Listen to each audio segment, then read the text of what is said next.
আসসালামু আলাইকুম। কেমন আছেন সকলে? আজকে আপনাদের জন্য আমার ইনডোর প্লান্টের ছোটোখাটো কিছু আলোচনা নিয়ে এসেছি। এই পাতাগুলো দেখতে পাচ্ছেন, এগুলো গোল্ডেন পোথোস, যা ডেভিলস আইভি নামেও পরিচিত। আমরা মানি প্লান্ট নামে চিনে থাকলেও তা সম্পূর্ণ ভুল। আর এই যে পাতাটি দেখতে পাচ্ছেন, এই পাতাটার নাম মনস্টেরা অ্যাডামসনি, যা সুইচ পনির উদ্ভিদ নামেও পরিচিত। পনিরের মতো খাঁজকাটা গঠন হওয়ায় এর নাম সুইচ পনির উদ্ভিদ। এই ডেভিলস আইভিগুলোর যত্নে খুব বেশি পরিশ্রম করা লাগে না, এটি খুব সহজেই ইনডোরে বড় করা যায়। আর এই যে পাতাগুলো দেখতে পাচ্ছেন তীর চিহ্নিত, এই পাতাগুলোর নাম সিঙ্গোনিয়াম বা ন্যাপথিটিস। এই পাতাটির কষ খুবই বিষাক্ত, ইনডোরে এটি না রাখাই ভালো, কিন্তু আমার খুবই পছন্দের তাই রেখেছি। অবশ্যই ছোটো বাচ্চাদের থেকে পাতাগুলোকে দূরে রাখবেন।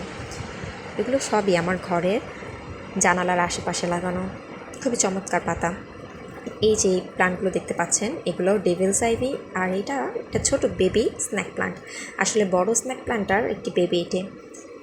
দূরে ছোট্ট একটি বিড়াল, খুবই চমৎকার।